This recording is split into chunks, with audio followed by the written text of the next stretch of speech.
Today is the third day and we will be starting the third block also. This third block is about export-import trade operations. Unit 11 tells about preparing for shipment. We'll start this one first. So in the introduction, let me tell you, the first stage in the physical movement of goods from the factory or godown of the exporter to the importer is to pack, mark, and label the consignment as per importer's requirement.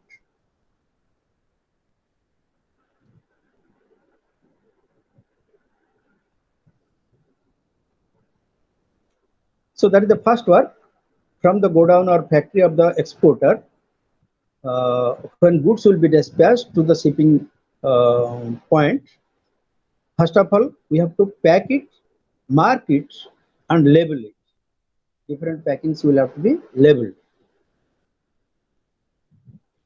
The modes of transport, choice of the carrier, that is whether it will be by air or by ship, will depend on factors like cost and non-cost ones.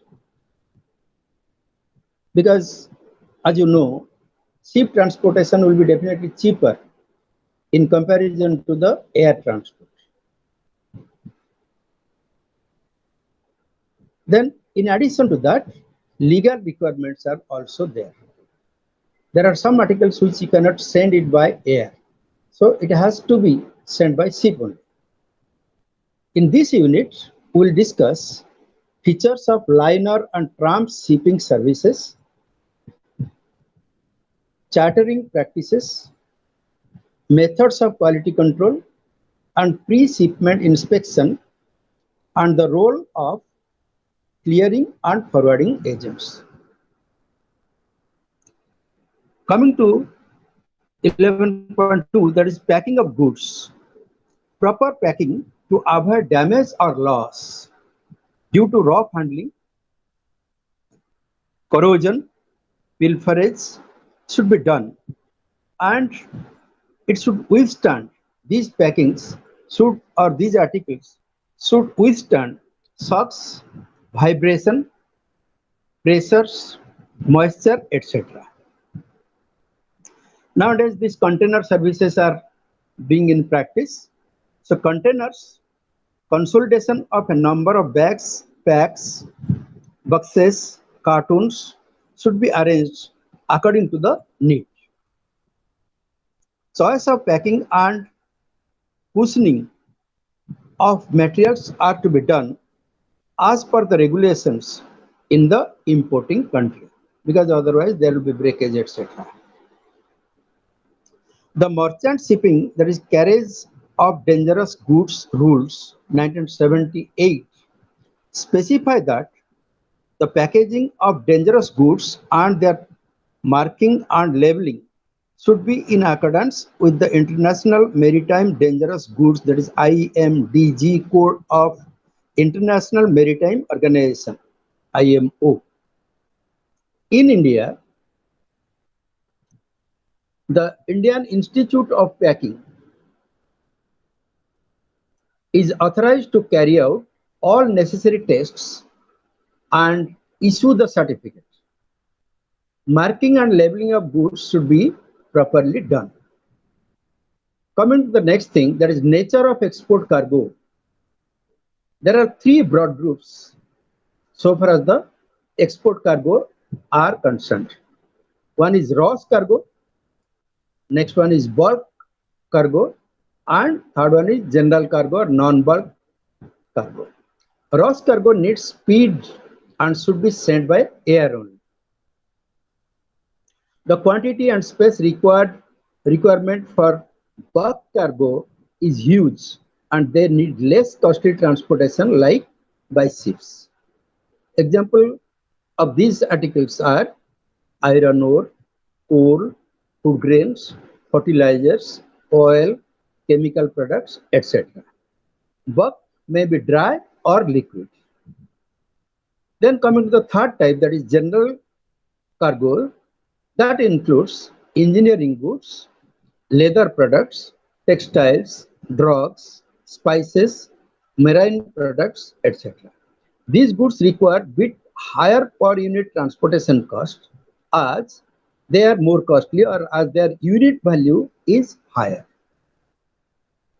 Coming to liner and tramp shipping services. What is this liner and tramp shipping services? They're different.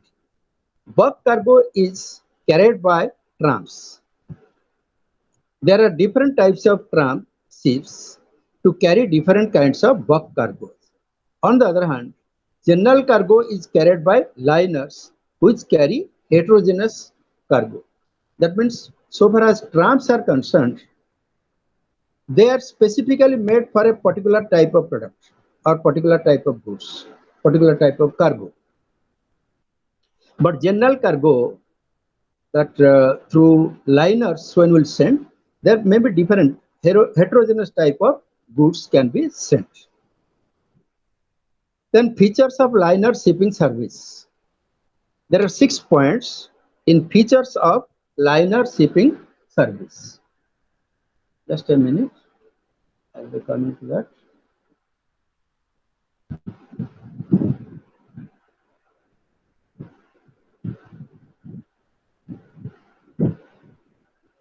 Okay. The liner ship has the following features. It is designed to carry a variety of cargo with spaces for bales, bundles, boxes, etc. Secondly, the cargo handling equipment on a liner will be varied and sophisticated for quick loading and unloading of cargo to ensure quick turnaround. Thirdly, it operates regularly between fixed ports and normally loads in several ports. It serves a number of discharging ports along a predetermined route. Next one, in order to ensure speedier carriage, it is fitted with sophisticated and expensive propelling machinery. It has to go fast also. It provides pre-announced scheduled services on given terms and conditions of carriage. That pre-announced scheduled services means it will be announced beforehand that this ship is going from this port to this port. Accordingly, people will be, or exporters interested will be hiring a part of it. Okay.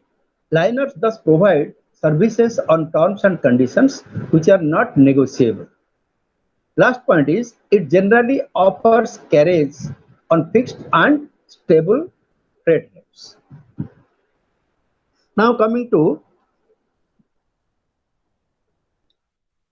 tramp shipping service.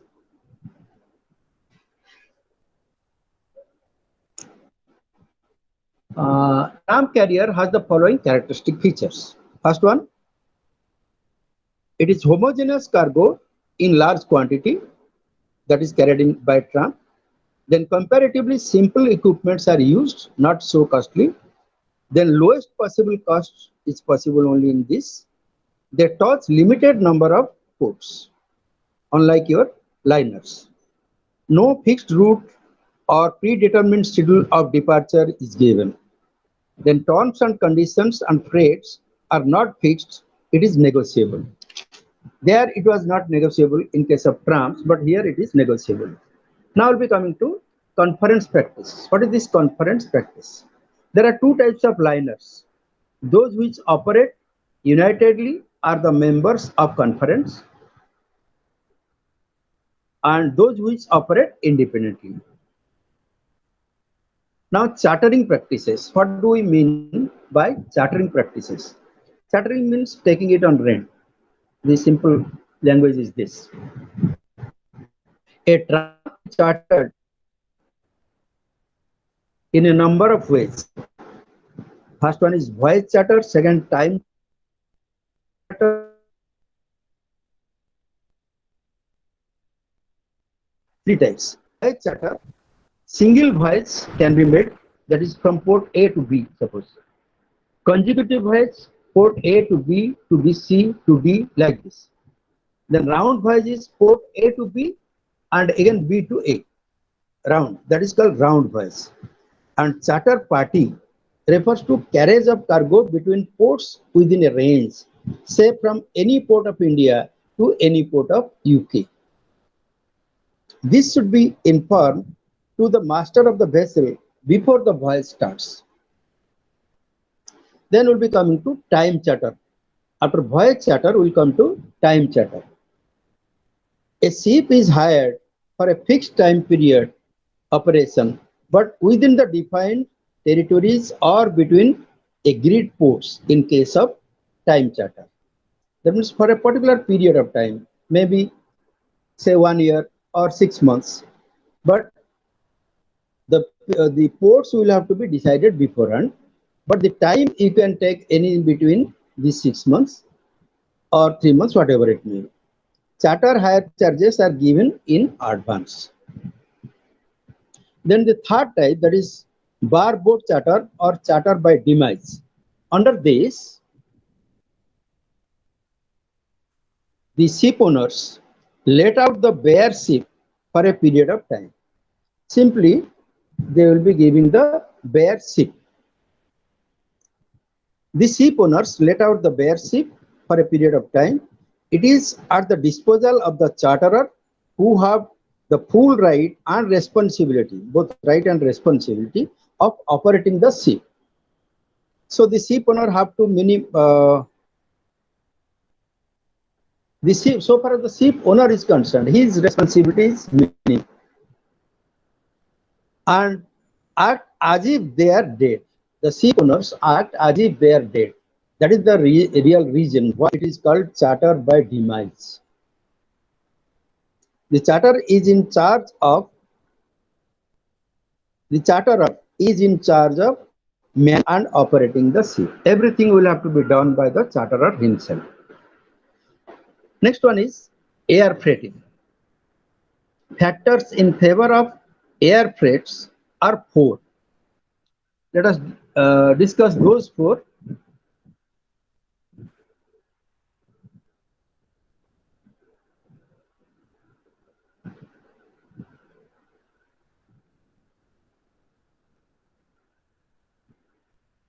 Air freighting.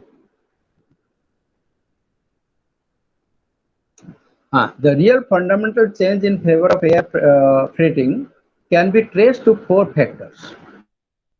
Number 1, technological developments in the area of civil aviation. Previously it was not there, nowadays it is improved.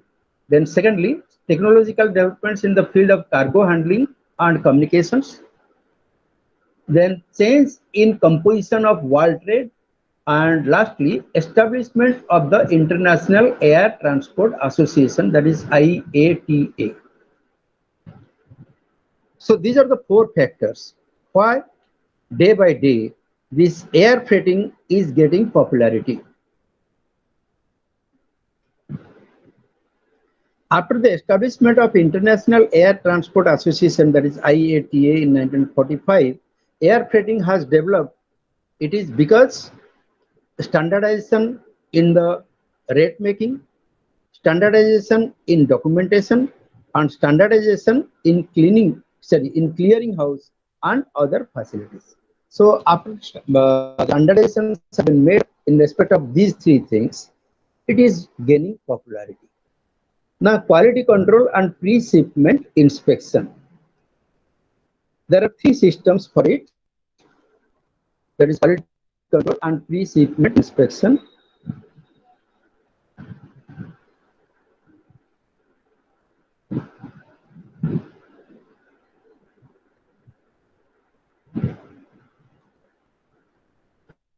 According to India,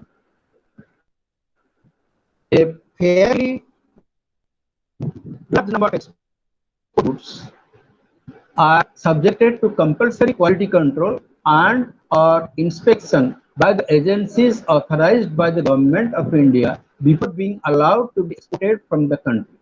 In 1965, the government enacted the Export Quality Control and Inspection Act, which we have already discussed in the first unit, act as a single comprehensive legislation to provide for the sound development of export trade of India.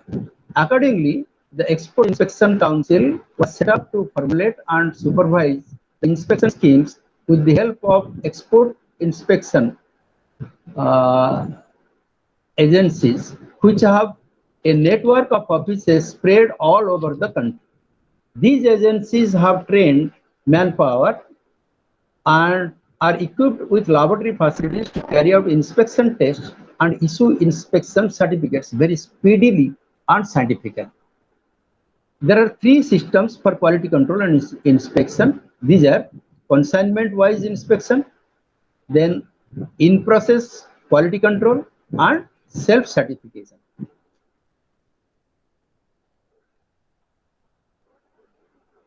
So let us discuss it one by one in detail.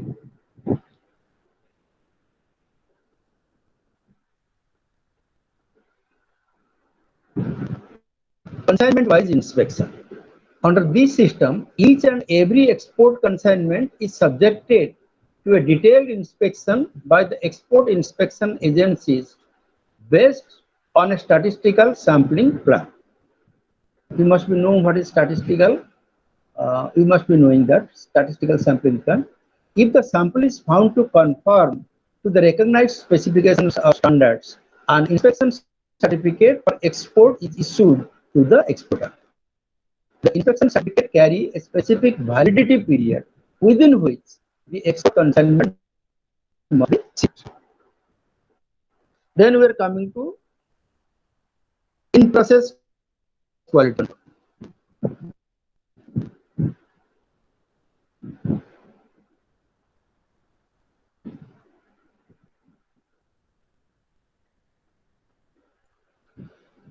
So in-process quality control on this system, export-oriented manufacturing or processing units are approved by export-worthy units because they possess the requisite infrastructure for manufacturing processing products of standard quality.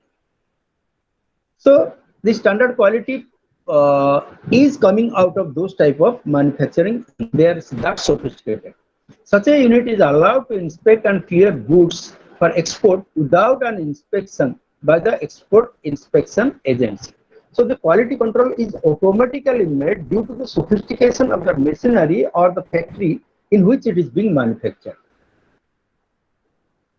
Such a unit is allowed to inspect and clear goods for export without an inspection by the export inspection agency.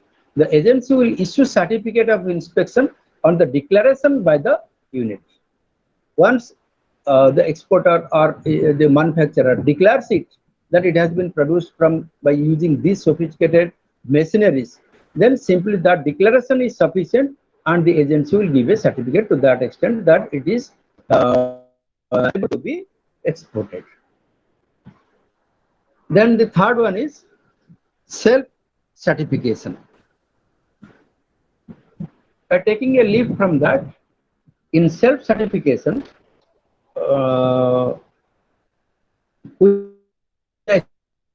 incorporating the compulsory quality control and pre-shipment inspection scheme in India, there has been a qualitative change in the inspection system also.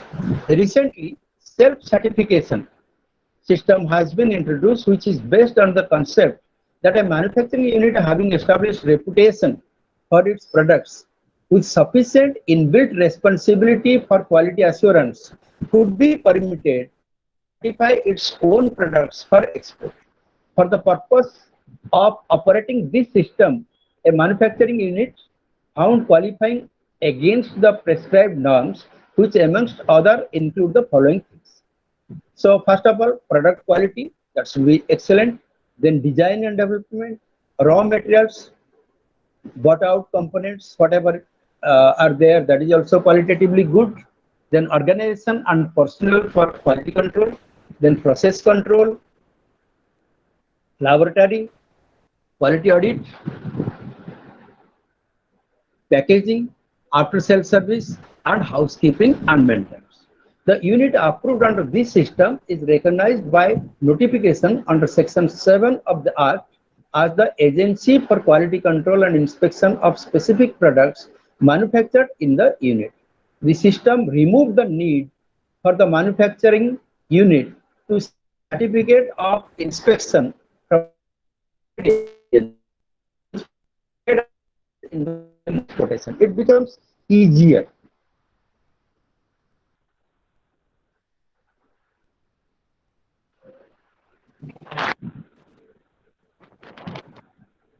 Hello. Then we'll come to ISO 9000. Actually, this is quality control, which will be so far as these ISO 9000 units are concerned. So quality has become a vital weapon for entering and sustaining in the world market. Quality refers to the totality of features and characteristics of a product or service that bear on its ability to satisfy stated or implied needs.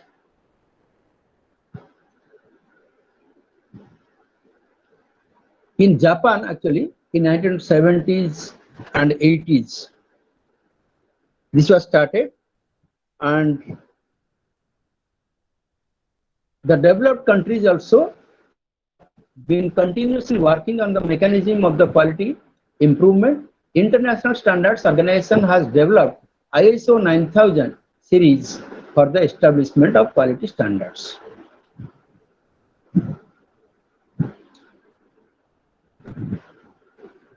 Then what is this ISO 9000? ISO 9000 is a series of international standards for quality systems. These standards have been evolved by the International Standards Organization. The standards are generic in nature and do not pertain any specific product. They provide models for quality assurance in designing, developing, producing, installing, and servicing. These standards set out how a company can establish, document, and maintain an effective and economic quality system. The quality assurance covers all the manufacturing activities from conception to designing to the finished products. So everything is covered under this. Following are the major benefits of ISO 9000 quality system. First of all, better product design, improved product quality, reduction in scrap network, rework and customer complaints,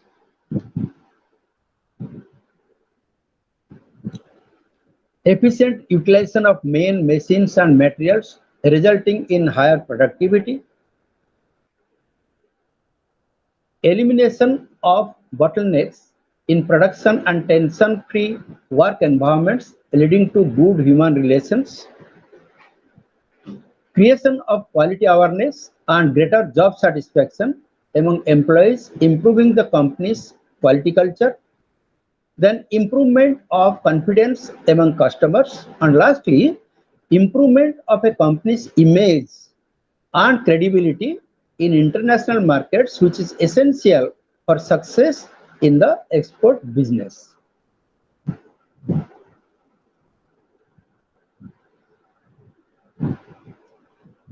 The ISO standards have been accepted worldwide as the norm, assuring high quality of goods.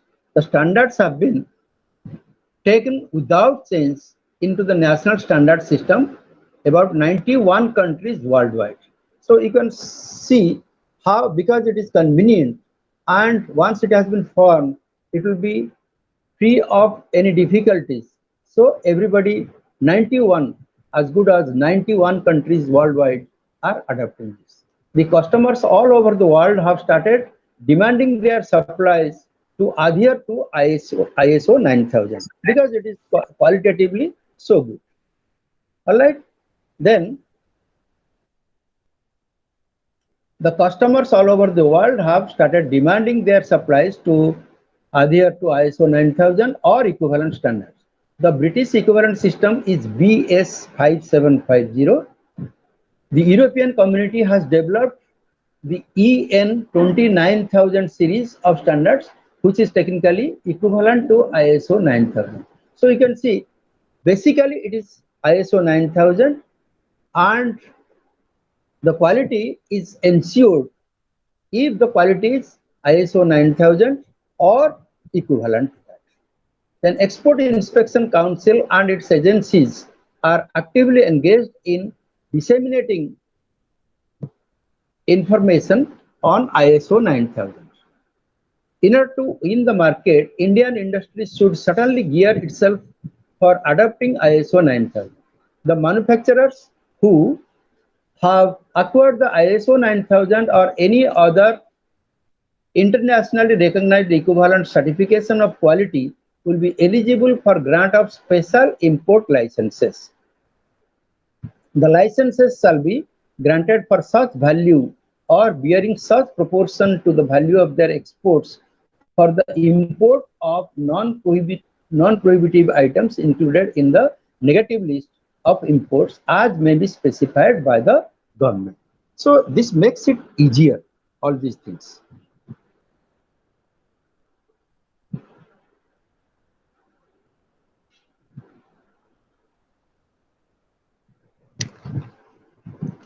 Then we'll come to role of clearing and forwarding agent. The clearing and forwarding agents are a link between the owners of goods and owners of means of transport. They help the cargo owners in efficient movement of goods to the buyers by completing a number of procedural and documentary formalities. They are experts and knowledgeable in laws and regulations governing shipment of goods through the customs authority as well as in commercial practices, especially the ones concerning transport. So these are the special lot or special people. These agencies are the special people engaged in this type of work. So naturally, they are professionals and they have got the requisite experience and knowledge regarding this. So on behalf of whom they are working, the exporters' work will be reduced to a great extent. We may categorize various activities of these forwarding agents or clearing and forwarding agents. First one is advising exporters on trade laws, because they are well versed with the trade laws. They can advise the exporters accordingly. Then providing transport and handling cost information, packing, marking and labeling, arranging transport, completing customs and port formalities, preparing and procuring documents, educating exporters on development in transport.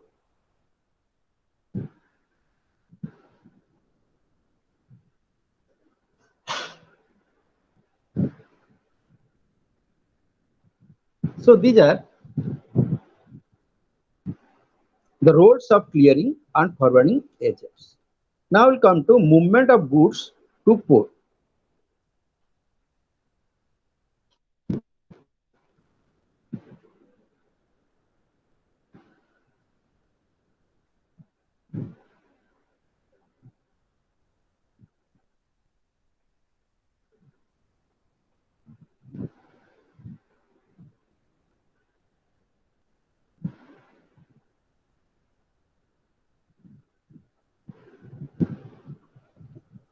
So coming to this movement of goods to port, after the goods have been packed, marked and labeled, they are to be transported to the port of shipment.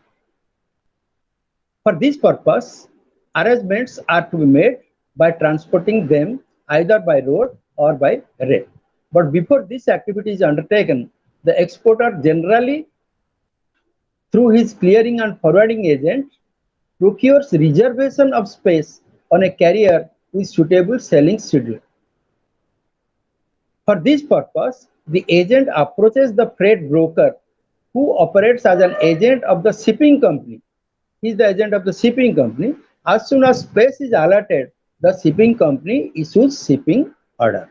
Once you receive the shipping order, then you can ship it or you can do it.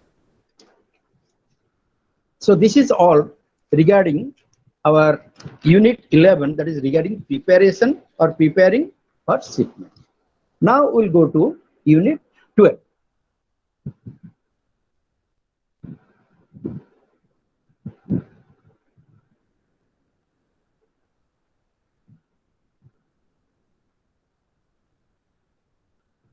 Unit 12 is regarding cargo insurance.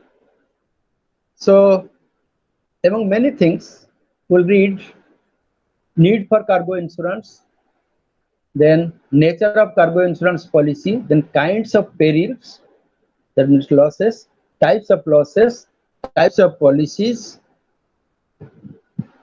insurance claims, etc. So the objectives of this unit, reading this unit, is to describe the need of cargo insurance in international business, explain various kinds of perils covered by the cargo insurance policy, explain various types of losses, explain coverage under different policies, to describe the types of policies, to explain the procedures and documents for filing insurance claims. Coming to 12.1, that is the introduction. Cargo insurance protects the risk of loss or damage of goods in transit from the seller to the buyer, from the exporter to the importer. We will study the need for cargo insurance, various kinds of losses or perils, and the procedure of documentation for insurance claims in this unit. Now coming to need for cargo insurance. There are two reasons why we should have cargo insurance. Number one, legal dimension of limited liabilities of the carriers. Those who carry, they have got limited liability. So that liability is not sufficient to be taken by them. So again, in spite of that, if we are running losses, where from will meet it. So in that case, your cargo insurance, if you have done, then you can get rid of the losses. And the second one is commercial considerations. So when we are telling about the liabilities of the carriers, not only the carriers, but also the other intermediaries. Now coming to the second one, that is commercial considerations. What are the commercial considerations that we discuss? Legal dimension and commercial considerations. Coming to the legal dimension, there are a number of intermediaries like clearing and forwarding agents, carriers, port and customs authorities, under the custody of whom the goods in transit exists. The concerned intermediary may be held liable to pay damages to the cargo owners. So if it is at their disposal at the time of loss, naturally they will be held responsible. According to law, however, the intermediaries cannot be held responsible for loss to the cargo if the loss is due to events beyond their control. That means if the region is not within their control, how can they meet any losses? Example, natural disasters or war or strike, etc. Secondly, if the concerned intermediary has exercised reasonable care, he is legally exempted from the liability. In such cases, the cargo owner has no other option but to obtain appropriate insurance cover.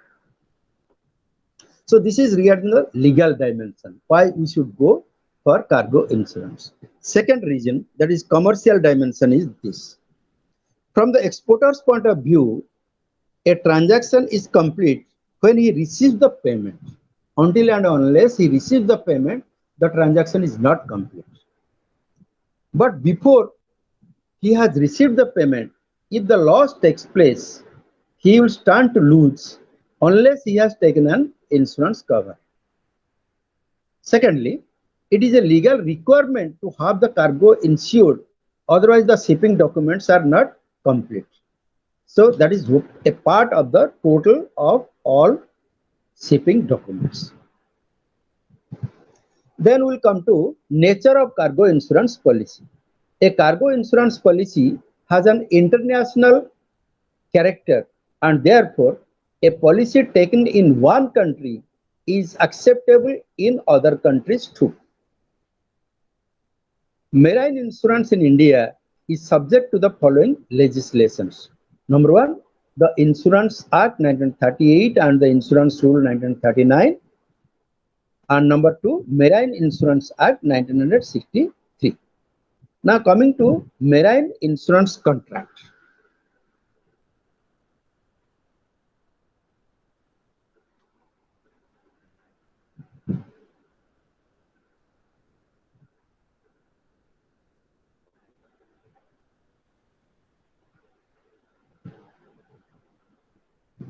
So this is commercial dimension. Then we'll come to nature of cargo insurance policy.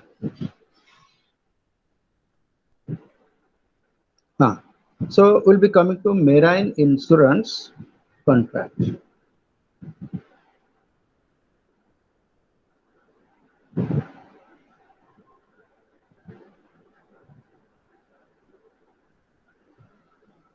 So this marine insurance contract, according to Article 3 of the Indian Marine Insurance Act 1963, is defined as marine insurance contract is an agreement whereby the insurer undertakes to indemnify the assured in the manner and to the extent thereby agreed against marine losses.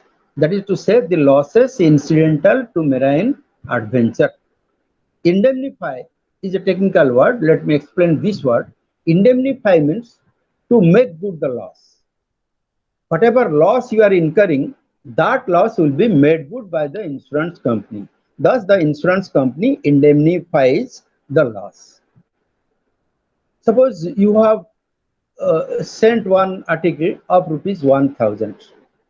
Out of that, suppose it was destroyed partially, so 700 rupees worth of goods are still there.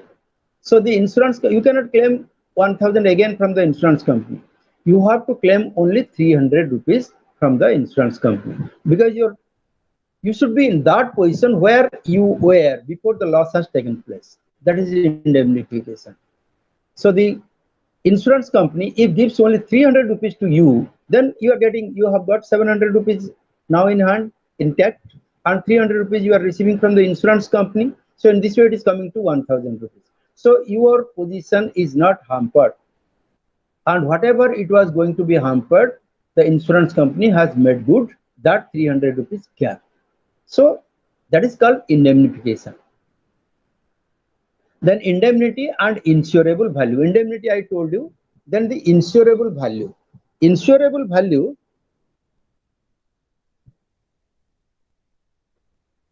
is cost insurance freight. If you remember the terms, CIF value plus 15%. Why 15%? 15% for the expenses already incurred in connection with the forwarding agents, etc., shipping company, whatever it may be. Now we'll be coming to kinds of perils. There are 4 kinds of perils.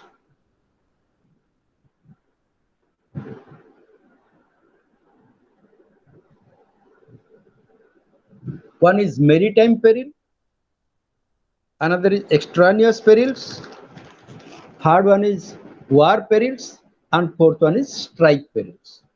Let me discuss these things one by one. These perils, that is maritime perils, are the ones to which cargo is exposed in transit, which may be caused by an act of God or an act of man. What do we mean by act of God?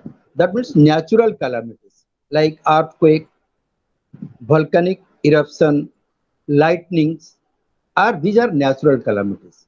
And man-made are fire, explosion, smoke, water used for extinguishing fire, piracy, sabotage, arson, etc. are man-made. So whether it is man-made or an act of God, but marine perils are there. Then coming to the second type of peril, that is extraneous perils. These are caused due to faults in loading, unloading, keeping, carrying, storing of cargo. This includes improper storage, rough handling, breakage, leakage, etc. So this is your extraneous perils. Now coming to the third type of peril, that is your war perils. These include war, civil war, revolution, rebellion, etc. That means if due to these reasons our goods are being destroyed or lost, then this war peril, if is insured, you will be getting back. And what are the war, civil war, revolution, rebellion, etc.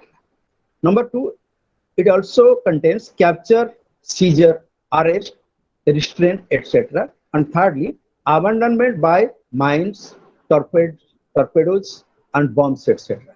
That means if all these things take place, this is under war perils. This is another peril which can be insured also.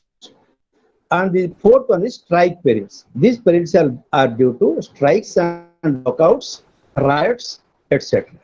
Secondly, the strike peril also includes a terrorist activity acting from a political motive. If that is also done and there is some harm or loss, that can be under the strike perils. Then we'll come to types of losses. That is 12.5 types of losses.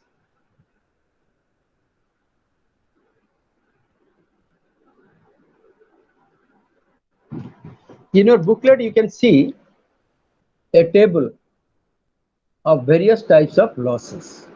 Let us now discuss the extent of loss coverage provided in the insurance policy. For this purpose, you should first understand the meaning of the term of loss. Look at figure 12.1 carefully, which depicts various types of losses.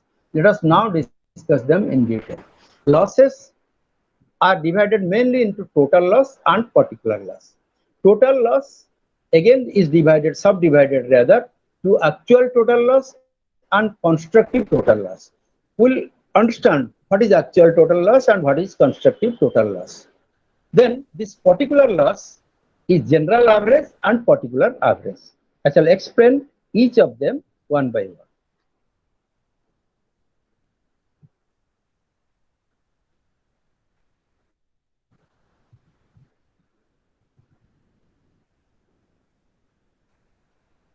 So coming to total loss,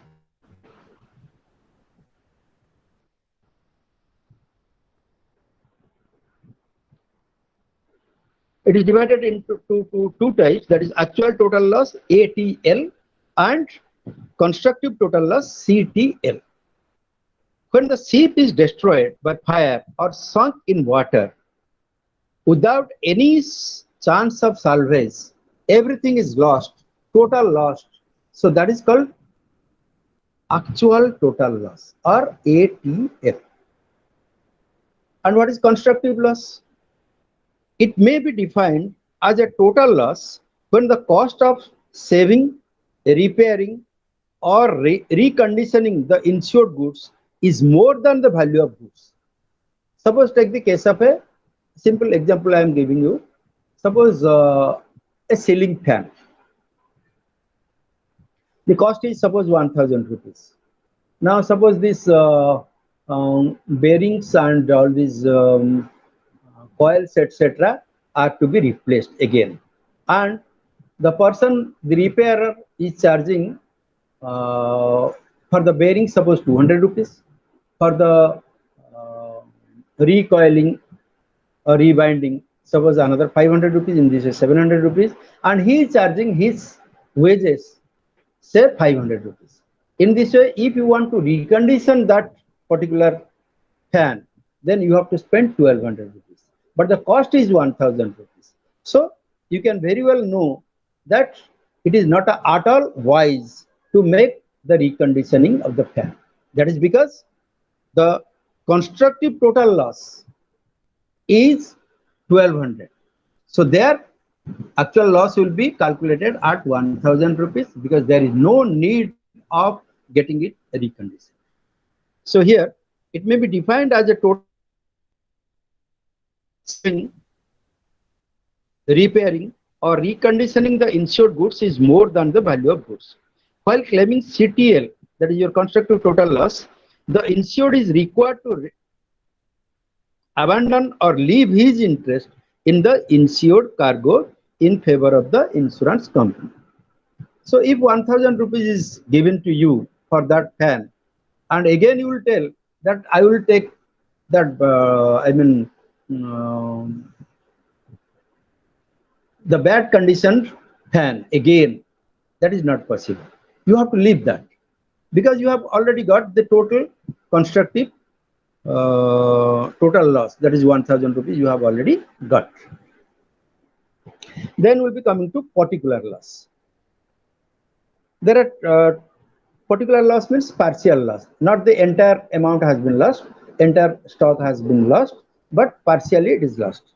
So in case of partial loss, there are two types. One is general average or general loss, and another is your partial average or partial loss or damage. When it is required to save the journey or voyage by incurring some expenditure or losses, the exporter has to bear a share of it, which is called general average or general loss, GA. But if the ship does not reach the destination, the exporter does not bear GA. Let me explain this with the help of an example.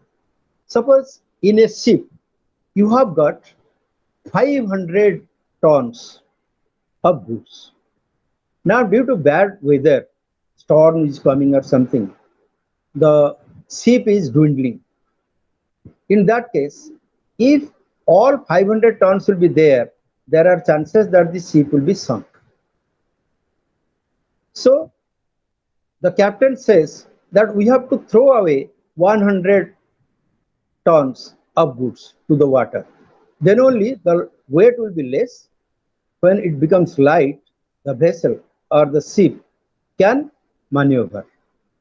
So what is to be done? That 100 tons, suppose cost say 1 lakh or 2 lakh rupees. So that is the loss which is incurred in order to save it. And that is emergency, that is necessary. So here, what we will have to do is, the loss of 100 tons will not be given to you because that is essential. So that type of loss is the general average. Secondly, partial average is, it is partial loss or damage. If insured claim is entertained with the partial average. Partial average means not the whole, but a part of it has been lost, or some expenses are incurred. Suppose in order to drag the ship from the mid sea to the port. So whatever expenses that was not expected, but whatever expenses are there, that is given. That is to be borne by you also. So that is called partial loss. Now we'll come to types of policies.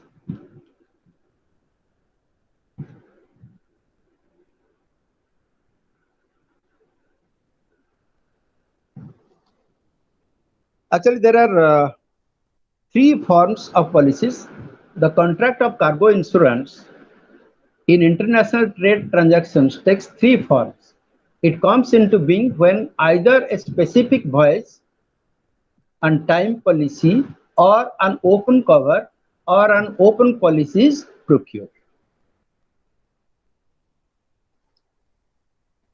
So first of all it is specific voyage policy. A voyage policy covers the risk that may arise during a journey from specific place to another. The terms and conditions of the insurance are set out in the appropriate ILU, that is Institute of London underwriters, and other clauses. The clauses cover mainly the perils and risks covered under the policy, as well as conditions related to the insurable value and claims. According to the Indian Stamp Act, each policy must be stamped. The stamp duty is recoverable from the insured. For creating transferability, the policy is required to be assigned by blank endorsement by writing for and on behalf of, followed by the name of the insured, example exporting firm, and the signature of the director or partner. So this is regarding your specific voyage policy. Then open cover. Open cover is an insurance arrangement designed specifically to the need of those firms which have substantial import-export turnover and frequent transactions. Those who are habituated in this type of work. Such firms are spared the inconvenience of negotiating insurance contracts every time the transaction is to be made. There is no need. Main features of an open cover arrangements are like this. Unlike an insurance policy, open cover is not an enforceable contract. Instead, it is an agreement under which the insurance company would honor and accept declarations of shipment of cargoes and issues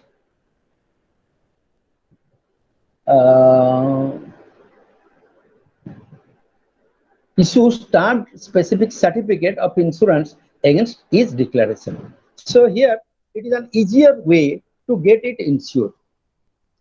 Under an open cover arrangement, agreement between the insured and the insurer is reached about the subject matter, that is goods insured or the cargo insured, packing conditions, voyages, risk covered, rates and other conditions of the cover, etc. The insured can obtain insurance cover within these agreed conditions.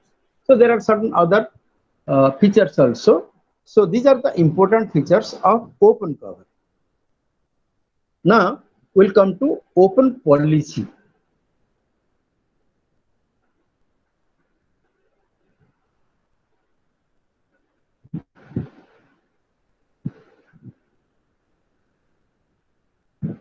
What is this open policy?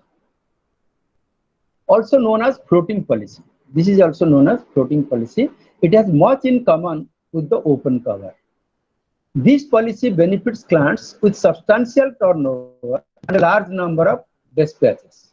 Just like that. It covers a series of consignments with all stipulations of the open cover, except that there are certain exceptions to that. What are the exceptions? There are 4 exceptions. One is open policy is an enforceable contract of insurance and is hence duly stamped. Secondly, open policy is for an agreed amount against which a series of consignments may be dispatched and declared, as a result of which the sum insured will gradually diminish by the amount of each declaration until it is finally exhausted. This is just like your trade discount. So if there is only one, you have to suppose give 60 rupees or 60,000 rupees. If there are 2, maybe you have to give only 50,000 each. If there will be 10, maybe you will be giving only 20,000 each, like this. Then, even though the open policy ceases on expiry of 1 year from the date of its issue, the sum insured is of paramount importance. Therefore, the sum insured may exist prior to the expiry of the policy. If the policy is for 5 years or say 2 years, time is limited, but the amount, if is suppose coming to 3 lakh, you make it 5 lakh. So if it is 5 lakh, as soon as losses are up to 5 lakh, it will continue. So irrespective of the time, but time might have been there, but your amount should be large. Then open policy is subject to cancellation by either party after giving 15 days notice of cancelling it in writing. Okay. So now we'll come to insurance claims. When there is loss, the insured is to proceed to claim the loss recovery from the insurer. Otherwise, why he has done the insurance, taken the insurance policy? The cardinal principle about insurance claim is that the insured has to fulfill the clearly defined responsibilities. If he does not fulfill these responsibilities, the insurer can refuse to pay any claim. Then we'll come to responsibilities of the insured. So what are the responsibilities? First one is he should it is the duty of the insured or his agents in all cases to take such measures as may be reasonable to avert or minimize a loss. Further, it is also his duty to protect rights of the insurer of recovery from the carriers or the port authorities or any other intermediary. In particular, the duties of the insured or his agents are lodge claim on the carriers, port authorities, or other intermediaries for any missing packages. If the loss or damage is apparent or visible, make an application to the agents of the carriers or port authority or customs authority and the insurer or agent to arrange joint survey within 3 days of discharge of cargo from the vessel, 7 days in case of air consignment. If the loss was not apparent at the time of taking delivery of cargo, give notice in writing to the carriers and other parties within 3 days of delivery of cargo, 7 days in case of air consignment, and lodge a proper monetary claim on carriers, port authority, and customs authority, etc. In case of any missing package, get a log entry made with the port authority and lodge a claim on carrier and port authority. If missing packages are traced subsequently, clearance may be made only after a joint survey. The claims on carriers, customs, and port authorities should be filed within the time limits prescribed under the relevant laws. Otherwise, it is not enforceable.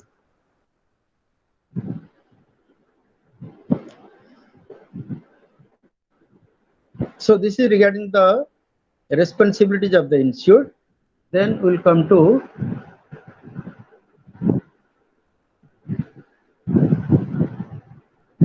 filing claim.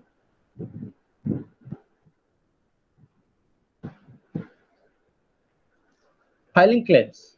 The insured will file claim with the insurance company after meeting the aforementioned requirements. The insurance company is generally contacted immediately on discovery of loss to the cargo, which will assist the insured in carrying out the responsibilities. It is quite natural that there is disagreement between the two parties, that is the insured and the insurer, regarding the insurance claims. In such a case, the insured can take legal recourse against the insurers and file a legal suit in the court of law. However, under the Indian Limitation Act, no suit can be filed against the insurers in respect of a claim under an insurance policy after a lapse of 3 years. So that is the limitation. Within 3 years, you have to go to file a suit against him. The day, 3 years, the date of occurrence causing the losses, or the date when the claim is repudiated, either partly or wholly. From these two dates, either of these two dates, you have to do it within 3 years. Then we'll come to the documents for claims. What documents are needed in order to lodge a claim? The claims on the insurers should be submitted duly, supported by the following documents. First one, original insurance policy or certificate of insurance, duly endorsed by the insured. Secondly, full set of bill of lading in respect of total loss claims, otherwise non-negotiating copy of the bill of lading, airway bill, railway bill, etc. as applicable. Third one is copy of invoice with packaging or weight list. Then fourth one, insurance survey report or other documentary evidence to substantiate cause and extent of loss. Fifth one is joint ship survey discrepancy certificate issued by the carriers. Then port authority landing remarks certificate. Then casualty report when a vessel is missing or lost. So these are some of the important ones, and there are some other. There are 25 such documents which will be required. So this is all about your unit 12, that is regarding the cargo insurance. As you know, cargo insurance is very necessary, and what are the procedures and the documentations required and the types of losses, etc. we have discussed in this. Now we'll come to unit 14 regarding customs clearance of import cargo.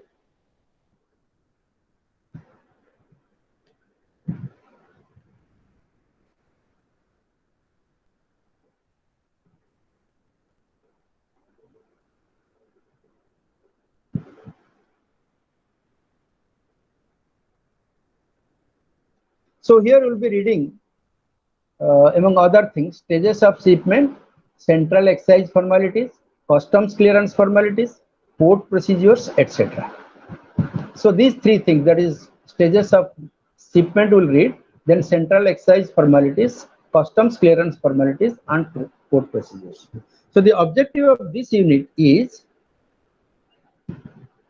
to explain stages involved in shipment of goods, to discuss the policy for central excise rebate on exports, to describe procedural formalities in claiming the central excise rebate, to describe or to explain policy, procedures, and documentation requirements in customs clearance of export cargo, and to describe port procedures involved in the shipment of export cargo.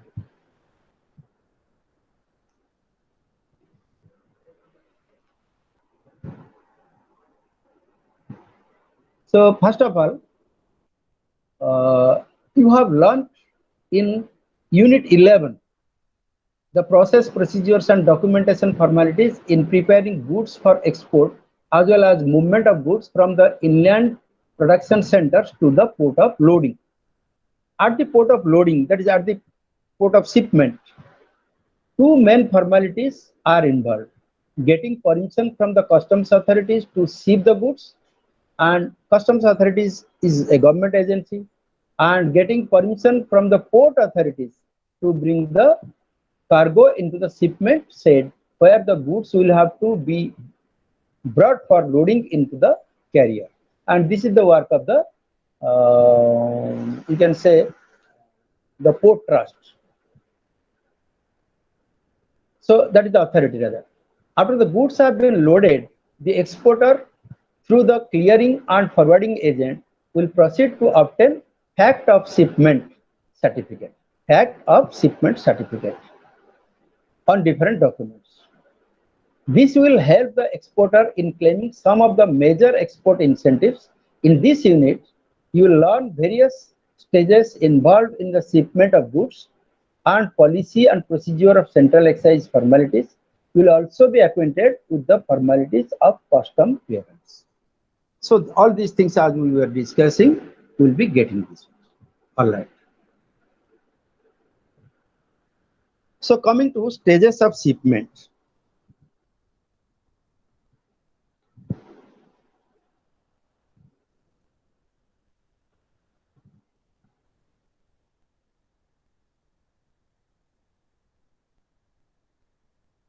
Restart it because there is some mechanical defect was there. So let me start this unit 13 again. Okay. Hello. Yes, sir. Okay. 1 minute. Let me come to unit 13. There are some confusion due to this mechanical defect. Let me take it up from the beginning.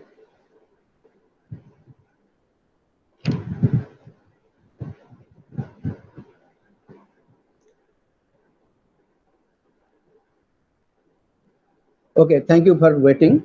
So unit 13 is shipment of export cargo.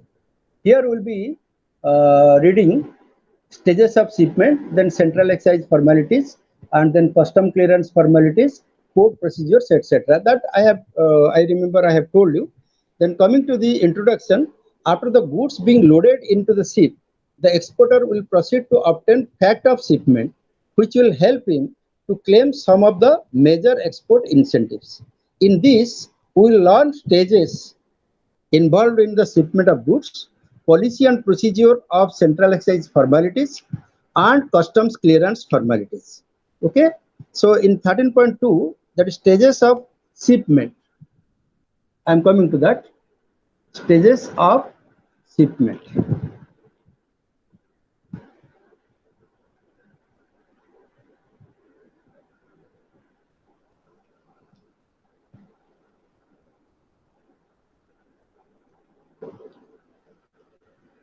So for effecting shipment from ports in India, the exporter generally through his clearing and forwarding agent has to comply with procedural formalities of the customs and port authorities separately.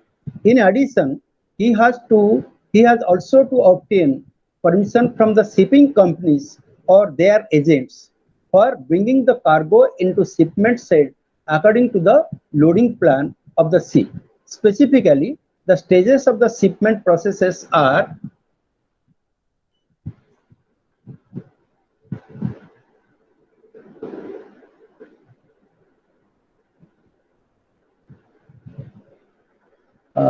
there are some 11 points you can see. Filing of documents with the customs authorities for checking genuineness of the transaction and for obtaining examination order.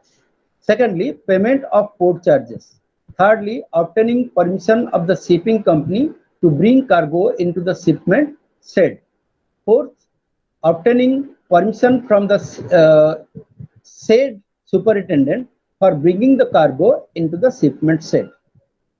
While I am telling you all these points, if you do not understand any single point, then you can ask me to repeat and explain it again. Okay, so these are simple points.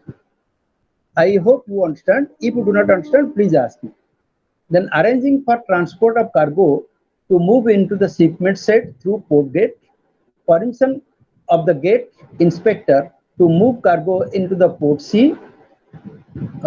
port area, then unloading of cargo in the shipment shed, examination of cargo by the customs authorities and obtaining late export order, that means let it go. Then number 9 is obtaining late ship order from the customs preventive officer prior to loading, then issuance of mates receipts by the master of the vessel. Master of the vessel means the captain. Then obtaining fact of shipment certificate from the customs preventive officer. Actually, the customs preventive officer will issue you this fact of shipment only after all these 10 steps are clearly over. Then we'll come to central excise formalities.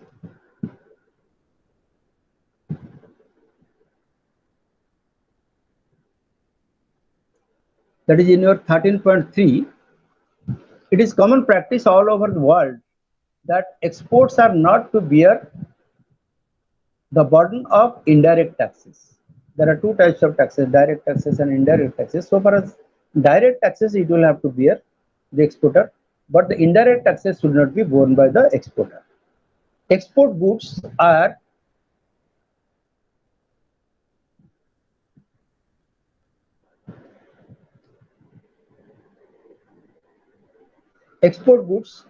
either exempted from such taxes or these taxes are refunded. If exemption is not possible, in India, indirect taxes are levied at the central, state and local levels on the inputs as well as on the final products. Import and excise duties levied on production and packaging inputs are refunded under the drawback rules. That is duty drawback rules. Central excise duties on the inputs used in manufacturing export procedure products as well as on final export products is either exempted through production under bond or is refunded after export. The government of India has laid down procedure for either getting the duty refunded or exemption from payment of duty. So this is regarding the central excise formalities and excise rebate policy. The next one is excise rebate policy. The scheme under which the central excise exemption or refund is provided is known as rebate of central excise. That is section 37 of the Central Excise and Salt Act 1944.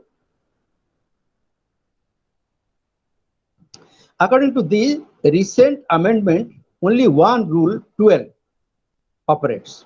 The rebate is granted on the duty levied at finished product and inputs for these finished products. In 13.3.2 procedural formalities, we have to go for these procedural formalities. Let us now discuss various procedural formalities of excise rebate. First one is refund procedure under Rule 12.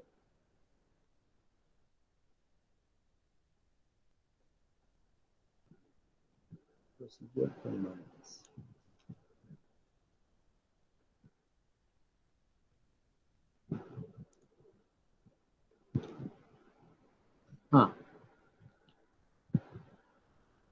This is Rule 12. The authorities involved in rules are jurisdictional central excise authority known as Central Excise Range Superintendent, under whose jurisdiction the manufacturing unit is located. Number 2, Maritime Central Excise Authority located at the port. Rebate may be either claimed from jurisdictional assistant collector or central excise or maritime collector. The documents required under Rule 12 are invoices, AR4, AR5, etc. The procedure followed is also given.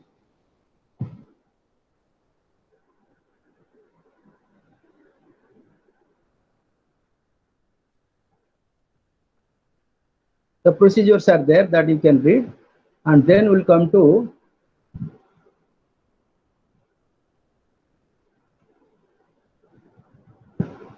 exemption under bond under Rule 13.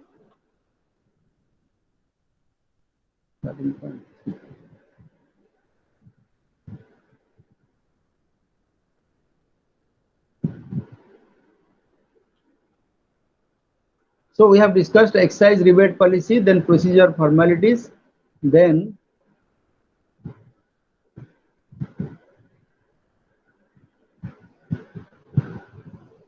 this customs clearance, that is in 13.4. We have got customs clearance formalities.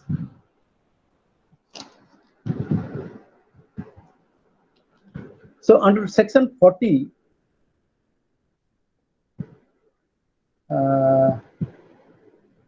of the Indian Customs Act, an overseas carrier cannot permit loading of goods without permission from the customs authorities. The permission is to be obtained by the exporter, generally through his clearing and forwarding agent. Let us now discuss various aspects of customs formalities. First one is legal framework. Section 50 of the Indian Customs Act requires the exporter to file a declaration in a prescribed form and submit supporting documents to enable the customs authorities to check declarations made by the exporter. So the following are the objectives. There are as good as 5 objectives of that. What are the 5 objectives? To ensure that nothing goes out of the countries against the laws of the land, and that prohibitions and restrictions regarding outward cargo are duly enforced by the customs authorities.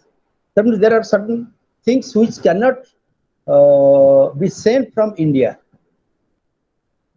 If you have heard about Vajra Kapta, that is a restricted thing which cannot be exported. So this will be ensured by this legal framework. Then number 2, to ensure authenticity of the value of outward cargo according to the customs valuation rules, to check over and under invoicing. So over invoicing and under invoicing means, if the real cost is 100 rupees, you are telling it 500 rupees, this is over invoicing. There may be some, you can say, how intentions, to increase it or to decrease it. If you decrease it, then the real cost, then that is called under invoicing. Then third one is to assess and realize export duty or cess or charge according to the Customs Tariffs Act and any other fiscal legislation. And fourth, to check that all the relevant regulatory provisions enforced by various authorities in the country have been duly complied with in respect of export. And lastly, to provide export data through the customs returns. So whenever data will be required by the central government or state governments, etc., they can get it from this. So these are the objectives of legal framework. So this is 13.4.1. Then the customs clearance stage. The next stage is customs clearance stage. There are 4 stages of customs involvement. These are processing of documents at the customs house,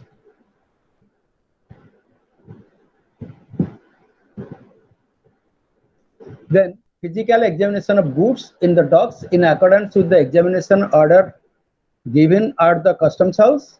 Third one is supervision of loading by the customs preventive officer, and fourth one, post shipment endorsements by the customs preventive officer.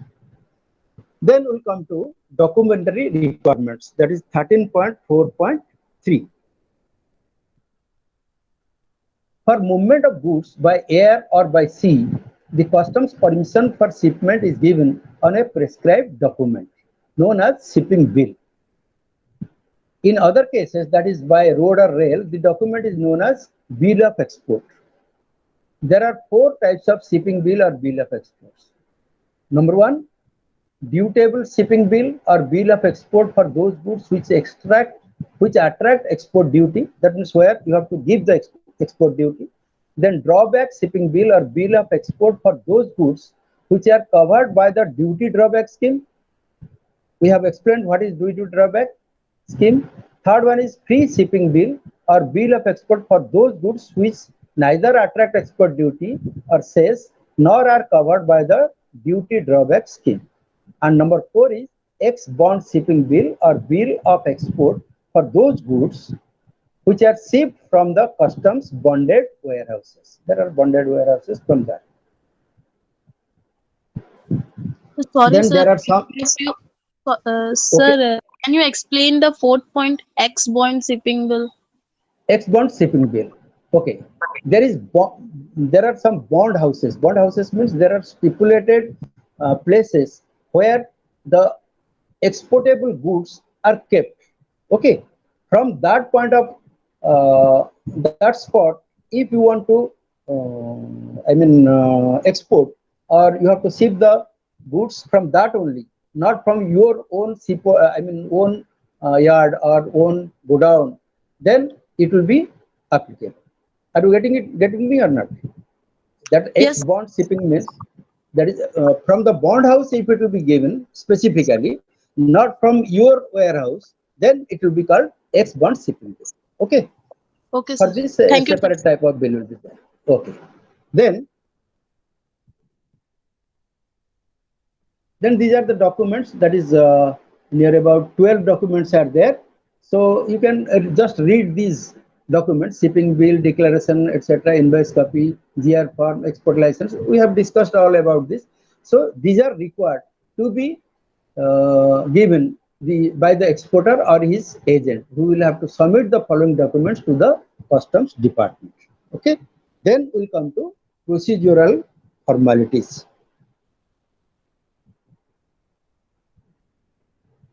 The shipping bill and the other documents are submitted to Custom House as soon as the rotation number has been given to the carrier. As soon as the documents are filed in the Customs House, the receiving clerk will stamp the shipping bill, because according to the what do you call it? If you are coming first of all, your bill will be sent like this. First come, first serve basis, that is called. So the shipping bills involving foreign exchange will be set. Hello?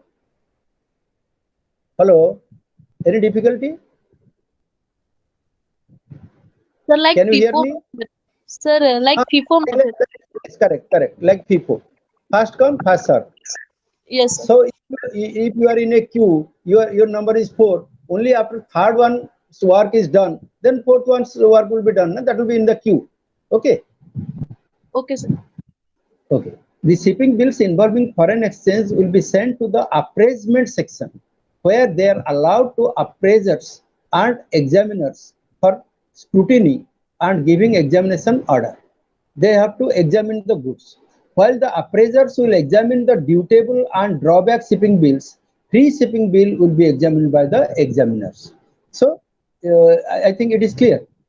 Okay, there are 2 things. One is for dutiable and drawback shipping bills, which will be appraised by the appraisers, and there are other officials who are called examiners. For them, free shipping bill will be examined. The verification of the shipping bills will be carried out with reference to value and quantity of goods, export license, quota, permit, compliance with other statutory requirements, rate and amount of export duty, etc. So these are the basis on which it will have to be examined. So these are the procedure formalities. Now the last point is regarding port procedures. We'll come to port procedures now.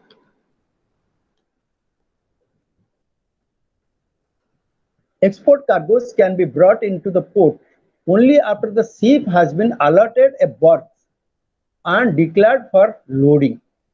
That means anything and everything you cannot take it to the shipyard. You have to, or to the ship.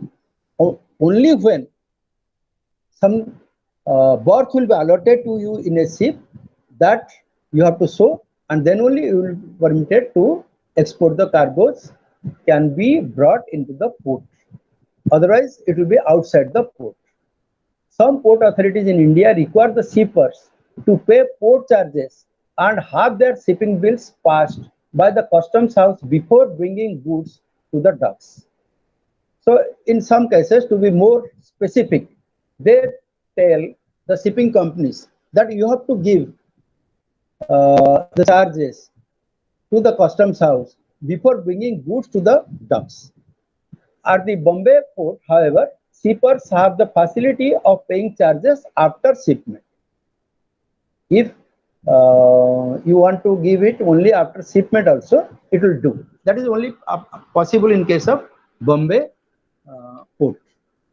So this is the procedure. In this way, it has been explained how this procedure actually works. So this is all regarding your port formalities or port procedures. So with this, we conclude that unit 13. Okay. Now we'll come to the last, that is unit 14, custom clearance of import cargo. So this is till now up to 13 we were reading about the export cargo only. Now we'll come to custom clearance of import cargo. Here, among other things, we'll read objectives of custom clearance, legal framework, basic information, documents and duties, stages of custom clearance, procedure of custom clearance, electronic data interchange, that is EDI, etc. Okay.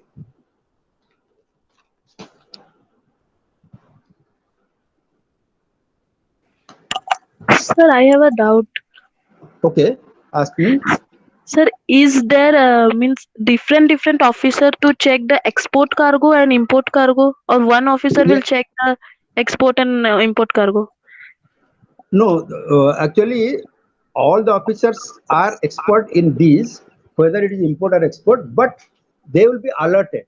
They will be alerted some sections. If Mr. X is alerted in export section, then they will be looking over the export of goods only, not the imports.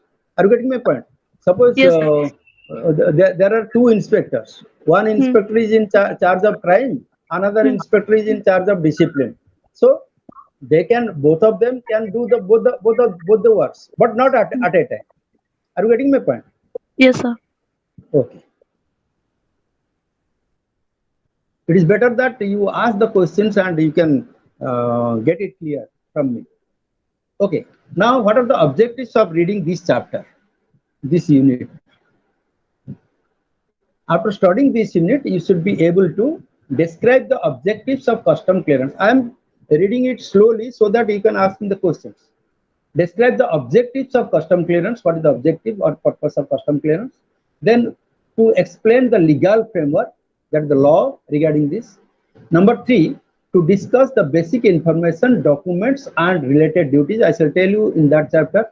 Then number 4, to describe the stages of custom clearance. There are different stages. We'll discuss. Number 5, to explain the procedure of custom clearance, and lastly, to discuss the electronic data interchange system, that is EDI. EDI is very important. That very often comes in the exam. Okay, now coming to the introduction of it, the concept of customs operation is as old as trade itself. In the old days, there is a tradition followed by traders of offering gifts. That means just like to make the kings happy, some gifts will be given so that the kings will give the order that okay, in my country or in my kingdom, you can sell the goods. For that, certain gifts are given. We cannot call it bribe or we cannot call it fees or commission, etc. This is gift. Okay. Although the same thing is there, money is always involved in it. The same practice has been formalized in the modern economic and political systems. Goods are subjected to levy of duties whenever they cross the national frontiers or boundaries of a country. Despite all efforts in favor of free trade, collection of revenue is still on priority of the commissioner in charge of customs house. Because this is one of the most important sources of our revenue, government revenue. In this unit, we'll learn the objectives, legal framework, basic information, documents and duties related to custom clearance of import cargo. We'll also further study the stages and procedure of customs clearance and the operation of electronic data interchange system, that is EDI.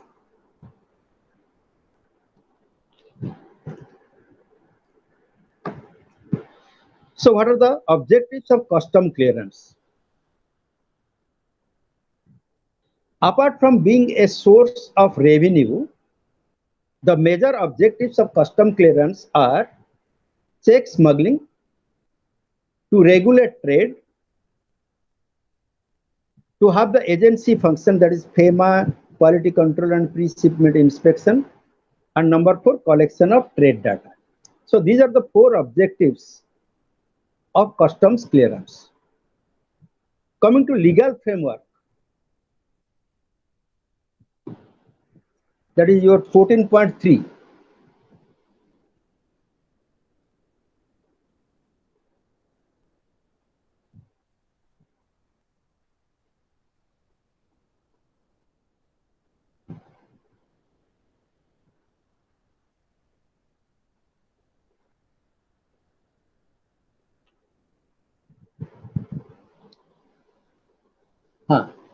Coming to the legal framework, to achieve the above mentioned objectives, there is a need to have a suitable legal framework. What do you mean by legal framework actually? Actually, the laws relating to this particular thing are called the legal framework. At present, Customs Department and Trade and Industry have been provided with guidelines for smooth functioning based upon the following acts passed by the Parliament. There are different acts which will constitute the total legal framework for this purpose. So the acts are Foreign Trade Development and Regulation Act 1992, then the Customs Act 1962, in which you will read appraisement,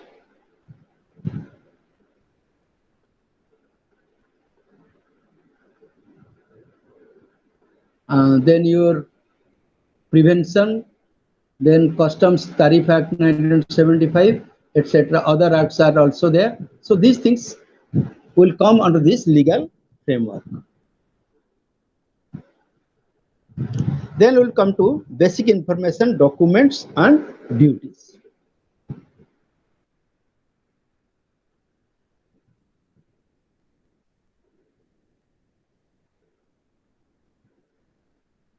Yes, you are required to be acquainted with some basic information regarding clearance of import cargo and related documents and duties. So first one is basic information. Goods may be imported into the country by the following modes of transportation, and accordingly there is corresponding point of entry for each mode. For each mode there are separate entry points. So in the table you can see modes of transportation. If sea route, then sea customs port, air route, air customs port, multimodal transport operator, that is MMTO, ICD, CFS. So land route, land custom station, post parcel, foreign post office. So through which you are going to import, that will determine which port, I mean which office you have to visit for this customs clearance. Okay, so these are given. Then import through courier. The second method, sorry, the second method is import through courier. Imports are also allowed through a registered courier service for certain categories of items, not all items, but certain categories of items. The maximum weight limit is 32 kg. Rate of duty applicable to goods are the same as by the other mode of importation. Then approved places.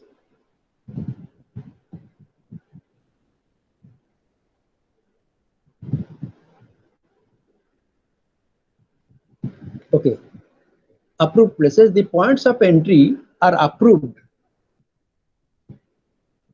places and are notified.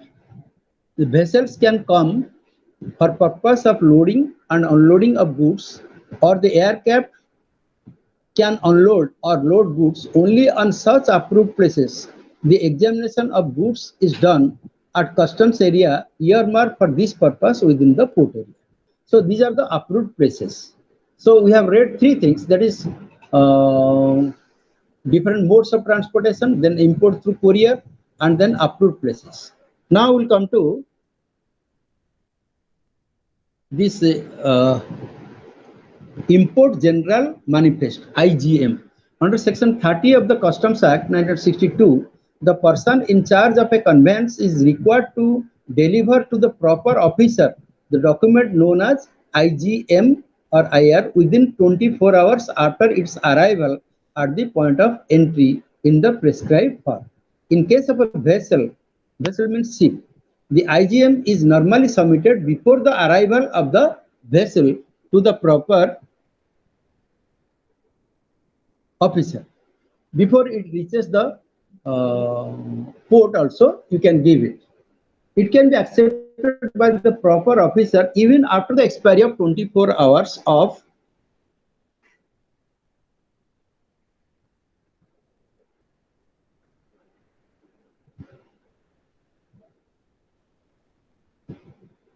in 24 hours of arrival on genuine grounds.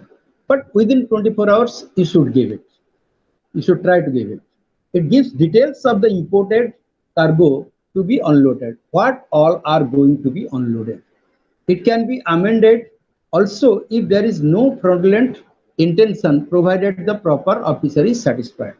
Suppose you have brought 24 cases of a particular thing, but instead of that, 20 cases of, say, article A and 4 cases of another article B is coming. So you can amend it. You can amend it, and if the officer concerned is satisfied that you do not have any fraudulent intention for that, he will allow it.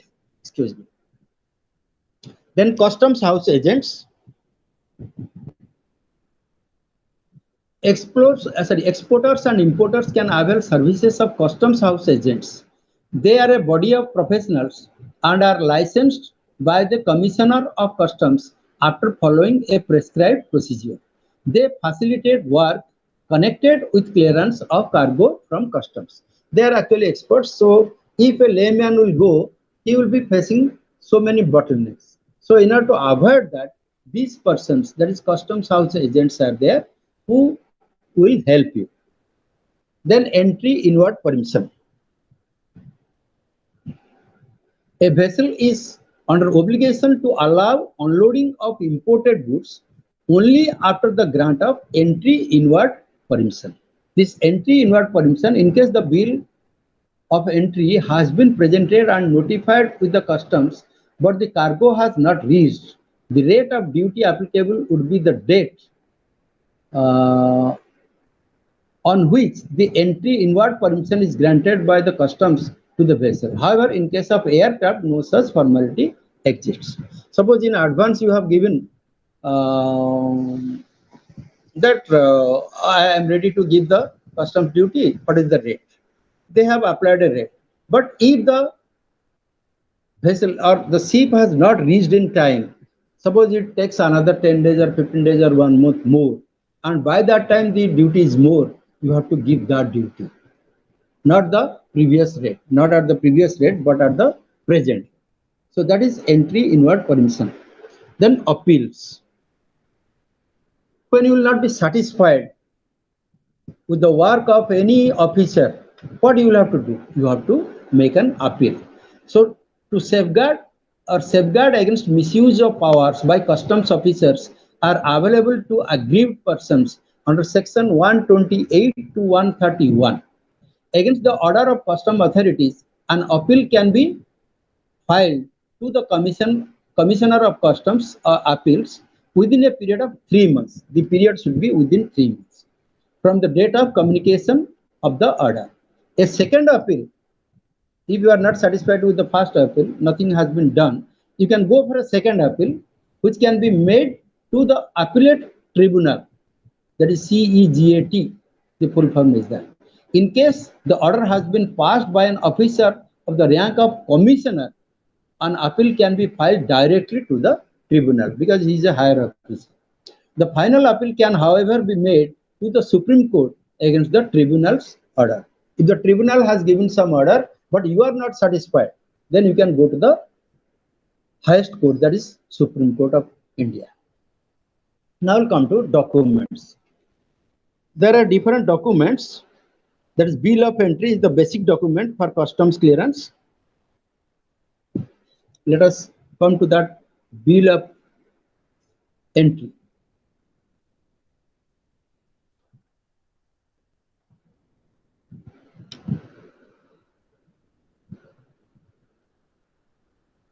For getting the imported goods cleared from customs, the importer has to present a document for noting to Customs Department known as bill of entry. It has certain features. There are 6 features in this. Then coming to types of bill of entry. There are 3 types I think. Yes, there are 3 types of bill of entry. Bill of entry for home consumption, bill of entry for warehousing,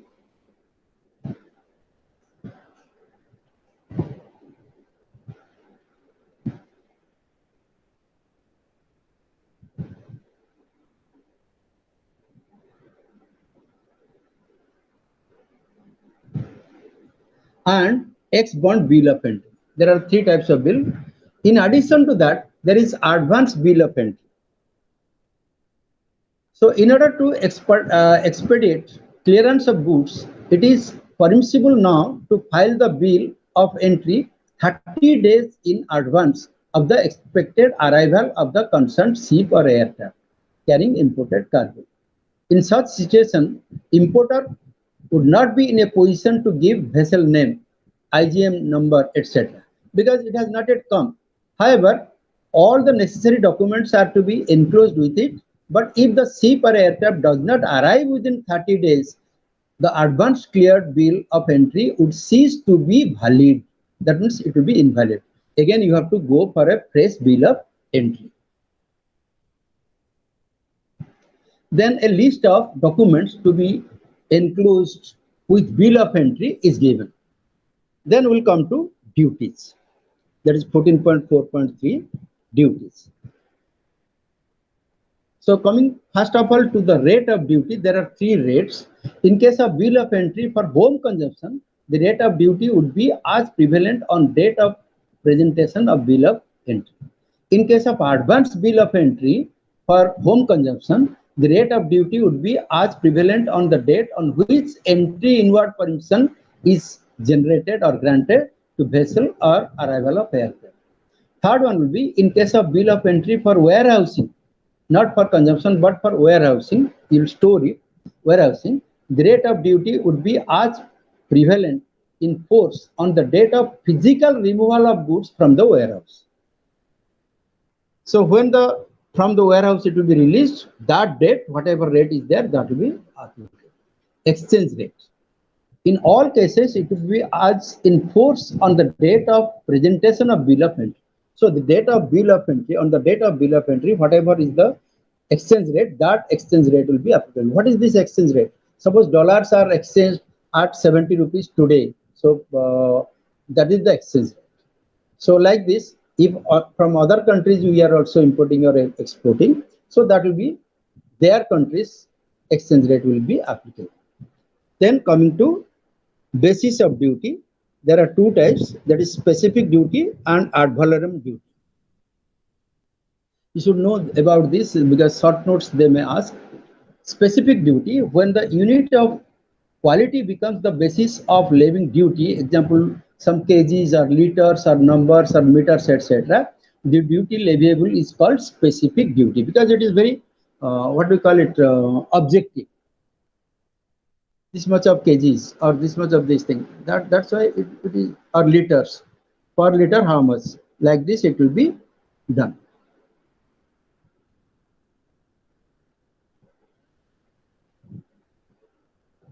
Then ad valorem duty, when the value of goods imported becomes basis of levying duty, it is called ad valorem duty. That means not the quantity, but the value is taken into consideration. That is the base in case of ad valorem duty. Then coming to types of duty, basic duty, special duty, additional duty, anti-dumping duty. There are four types of duties. So basic duty or standard duty as given in the Customs Tariff Act, it is percentage of the assessable value. Then special duty or surcharge as given under Finance Act, it changes from year to year with the finance bills. Finance Act, it is also a percentage of assessable value.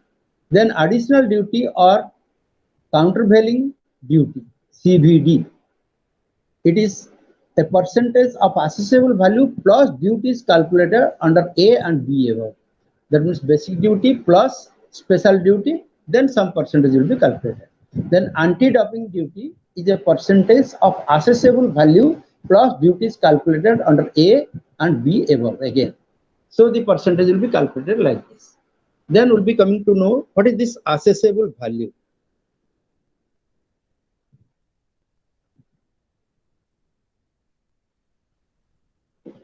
Assessable value is the value which becomes the basis for the purpose of levying ad valorem duty. That is with reference to the value of the item.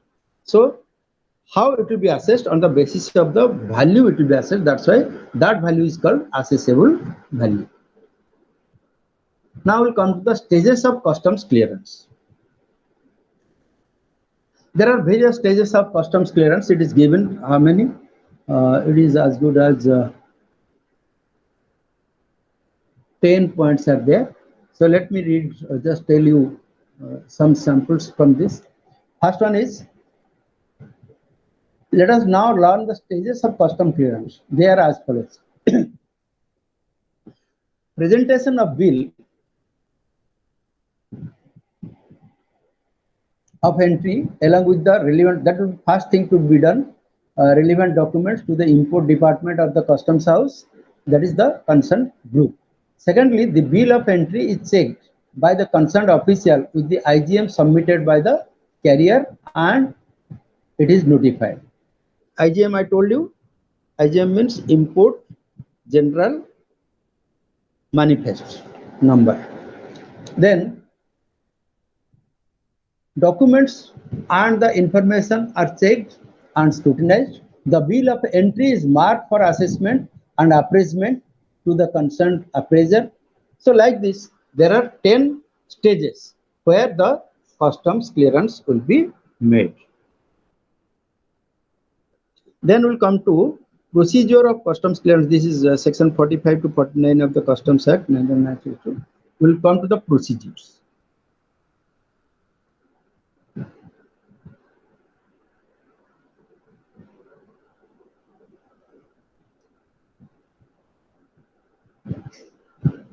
So section 45 to 49 deal with the of the Customs Act 1962 deal with the procedure of customs clearance. So they will involve uploading of imported goods, processing of bill of entry, then physical examination of goods, then check second, check first, confiscation of goods. Confiscation means those goods which should not have been brought, but it has been brought. That will be confiscated, means it will be forfeited, and some legal proceedings will be also against the importer. Last thing we'll come to is electronic data interchange or EDI. We'll come to that. That is important.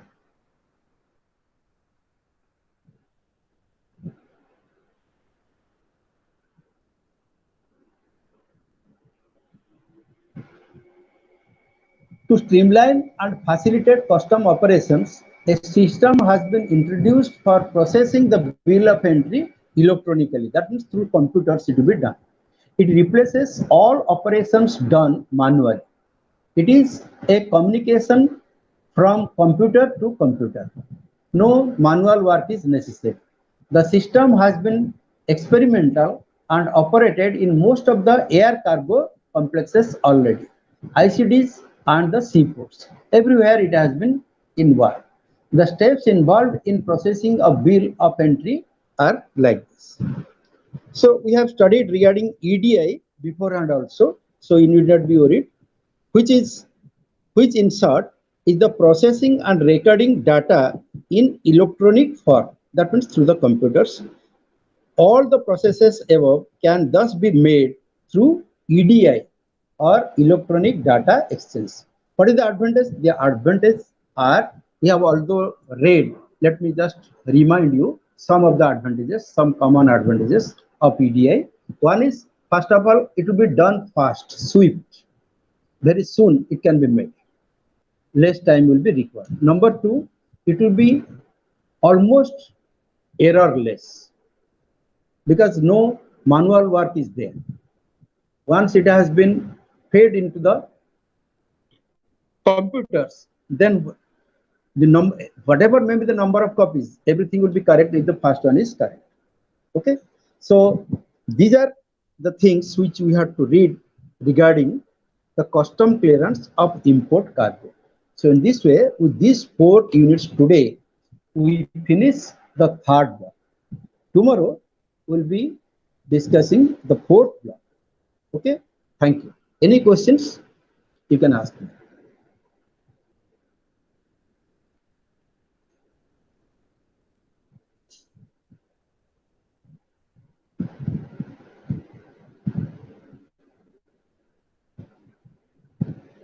I'm happy. One girl was asking me the question. Who is that girl?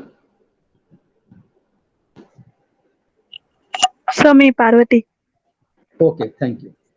Always, all of you should try to ask the questions whenever there is any doubt. You can ask me the questions, and I have got the equipments with me, so I can answer the question easily. Your doubts will be clear. Thank you. Any question? Sir, how can a custom agent help us? Yes, a custom agent or a forwarding agent, etc. They are the professionals. Okay, they know everything about the law or the you can say the formalities, the rules and regulations regarding that. We do not know it. So the exporter may be a layman. So of course, in comparison to an agent, he is a layman. He will take, if he will take 7 days in order to complete all the works, in 7 hours, everything can be done by an agent. For that, very negligible charges they make. The commission is very negligible. So why not avail that opportunity? Are you getting my point? Yes, sir. Okay. Any other question?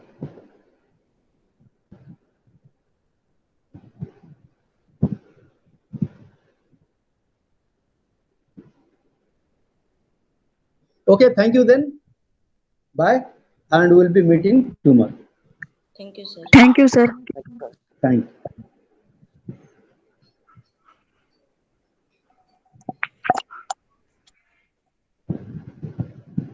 Hello, Patel sir.